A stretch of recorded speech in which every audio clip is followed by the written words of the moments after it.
Norway is planning to replicate a Finnish housing policy which aims to restrict the sale of real estate to foreigners. The first regular rail connection joining Poland and China has just begun, facilitating trade between China and the EU as well.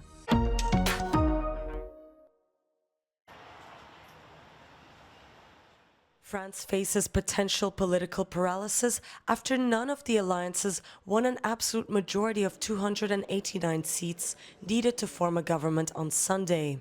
The big question now is who will govern France and what are some of the possible outcomes? Since the left-wing alliance, the New Popular Front, or NFP, came first in the French legislative elections, they logically should nominate a prime minister. But there have been many internal squabbles within the coalition on who should lead the government. Jean-Luc Mélenchon, the leader of the France Unbowed Party, or LFI, has repeatedly stated that he is ready to take on the role. La figure de Mélenchon pèse très lourd tout en étant très rebutoire. Elle repousse énormément d'électeurs. Donc ça va poser un sérieux problème. La gauche, au jour d'aujourd'hui, la gauche et les écologistes, n'ont pas de Premier ministre naturel qui pourrait s'imposer. Ça, c'est le premier problème qu'ils ont. Et donc, certains disent ça pourrait être Mélenchon et beaucoup disent ça ne peut pas être Mélenchon. A minority government with less than 289 seats would also mean the left-wing coalition would have to live under the constant threat of a no-confidence vote from other parties. Emmanuel Macron could try to build a fragile coalition with moderates from the left and right-wing parties. But this option seems less probable after multiple party leaders from, for example, the France Unbowed or from Macron's presidential camp have expressed outright opposition to forging certain alliances. On est en effet dans une situation de relative paralysée politique. On peut construire évidemment une coalition, elle peut avoir lieu, mais ce sera une coalition forcément baroque et fragile. Entre les Verts et les LR, il y a quand même un delta qui est extrêmement important d'un point de vue idéologique et on aurait beaucoup de petits groupes politiques avec potentiellement une perspective de nouvelles élections dans un an, ce qui va conduire tous les partis à ne pas vraiment faire de cadeaux à leurs partenaires. Another option for Macron would be to appoint a technocratic government with ministers of no particular political affiliation to handle current affairs. However, some experts reject that this idea could even be an option. A technocratic government always makes political choice. Just take the budget, for instance. The budget is political choice. And, you know, in September, you will have, of course, a bylaw on public finance, which is basically the budget. And there will be some choices to give more, let's say, to education, justice, or defense, or foreign affairs, or whatever. I mean, that's basically choice. So there is no technocratic government per se. We have certainly to dissipate this kind of illusion. The first session of the National Assembly will be held on July 18th. As reactions pour in from across Europe over the results of the French legislative elections, Italy's Prime Minister Giorgia Meloni says no party in France emerged victorious. Her comments were backed by the leader of the League Party, Matteo Salvini, who believes a solid majority is what's missing. The reactions come as France looked set to join the 7 member states in Europe, including Italy, where the far right governs. But on Sunday, the recently formed leftist coalition, the New Popular Front, pulled off a surprise victory.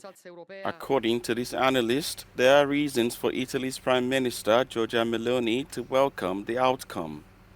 Ma io direi che la sconfitta di Le Pen non è necessariamente negativa per Giorgia Meloni, nel senso che comunque con una Le Pen, con un Rassemblement National molto forte, Giorgia Meloni si sarebbe trovata a giocare un ruolo di seconda forza nella compagine di estrema destra a livello europeo. Adesso con la notizia che molto probabilmente il Rassemblement National oggi si unirà al gruppo dei patrioti, quello formato da Orban, quindi una forza di estrema destra all'interno del Parlamento europeo, la Meloni potrebbe giocare il ruolo della destra più cooperativa e quindi riuscire magari con un accordo politico a sostenere la nuova commissione guidata da Ursula von der Leyen. For some Italians on the streets of Rome, the upset for the far right in France portends many lessons for Italy. Sono contento per come è andata, d'altronde lo prevedevo che andasse in questo modo. La destra deve finirla di squillare le trombe, come diceva mio figlio, della vittoria prima ancora di aver conquistato e consolidato il potere. Fa piacere il fatto che in Francia magari non so quanta gente abbia votato, però magari i giovani si siano mobilizzati per cambiare la situazione. Sarebbe bello anche se magari riuscissimo a invogliare i giovani, cioè i giovani, anche le persone adulte che non votano in Italia magari a votare.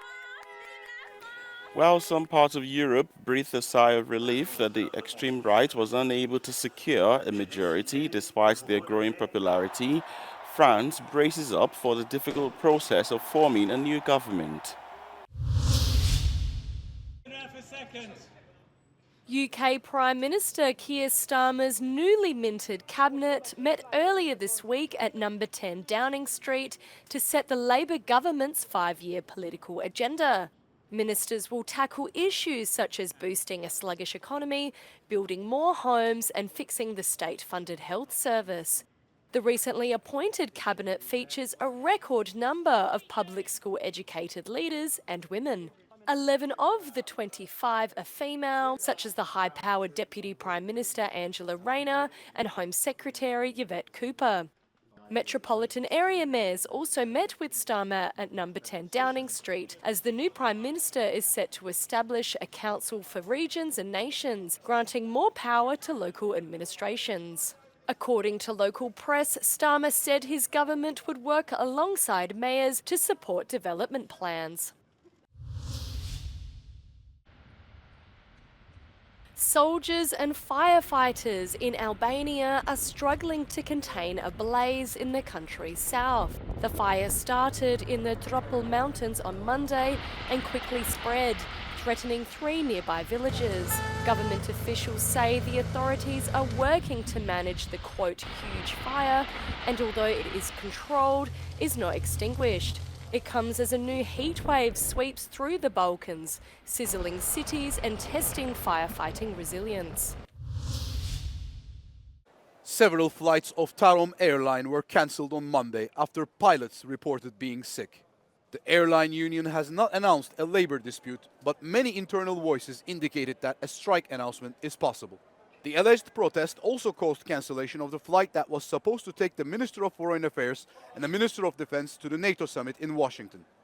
Pues somos españoles y llevamos desde las 5:30 de la mañana esperando el vuelo y no sabemos nada. I will send an email to Tarom and to say what they will give us, money or the ticket. I never see that in my life. Yeah, my son, my daughters, and I have a baby. How is this situation? Look to my face. I'm very, very tired. The Minister of Transport, Sorin Grindeanu, issued an ultimatum to the company's management. The United Tarom Union has not made a list of demands, but union members have been requesting salary increases over the past year. Norway is looking to replicate a policy introduced by the Finnish government which aims to restrict the sale of real estate to Russians. In Finland, the new housing law requires non-EU and EEA foreigners to obtain a permit to purchase property. The legislation responds to concerns that foreigners, particularly Russians with connections to Putin's regime, were acquiring properties in strategic locations. The same fears are present in Norway, where local media has revealed Russians linked to Putin's Kremlin have been buying cabins near key military areas. Og det har vært en viktig sak for regjeringen helt siden vi tiltrådte høsten 2021 å styrke regelverket, sette nasjonal sikkerhet høyere og sørge for at vi har mulighet til å for eksempel stoppe eiendomssalg hvis det skulle være nødvendig. Norway's government has indicated it is working on a pre-approval system for property transactions similar to Finland's. It's aimed at emulating the ancient Eurasian Silk Road trade route. The first regular rail connection joining Poland and China has just begun, strengthening trade not only between the two countries but connecting China and the EU as well. Wiezie w tej chwili przede wszystkim AGD, wiezie klimatyzatory, wiezie różnego rodzaju drobny sprzęt, ale później z powrotem będzie zabierał również do Chin produkty polskie. Biorąc pod uwagę, że zostały podpisane nowe umowy handlowe związane z transportem kurczaków. To jest istotny element gospodarczy dla Polski, ale również i dla Unii Europejskiej, bo to oznacza, że zacieśniamy współpracę handlową z Chińczykami względem wyrównania bardzo zachwianego wolumenu właśnie handlowego między Polską i Chinami, gdzie Chińczycy są dla nas drugim krajem pod względem gospodarczym współpracy handlowej. My zaś dla Chińczyków w tej chwili jesteśmy mało istotnym krajem, który niewiele co wywozi do Chin i sprzedaje tam dalej. Istotnym elementem jest Polska właśnie dla Unii Europejskiej w połączeniu szlaku jedwabnego. The establishment of the regular railroad connection will boost imports to both Poland and the EU, as well as to China. We watched the Euro 2024 and a lot of companies who are actually the sponsor of this event are the companies from China. So it shows us something. I think it shows us something very interesting, that the Chinese companies are planning to develop in the European market, and certainly Poland will not be the center of this process. I think there will be other countries which will try to attract the investors from China, especially Hungary, but I think also Italy, Spain. Poland is just a part of this process. And if we are between Germany and China, I think that's the good opportunity to make a business. Despite the controversy that surrounds relations with China, which maintains relations with Russia, trade exchanges are tightening. However, Poland's tensions with Belarus could prove to be a problem. The Polish government does not rule out a complete closure of borders with its eastern neighbor if the migration crisis continues to grow. Magdalena Hodownik for Euronews from Warsaw.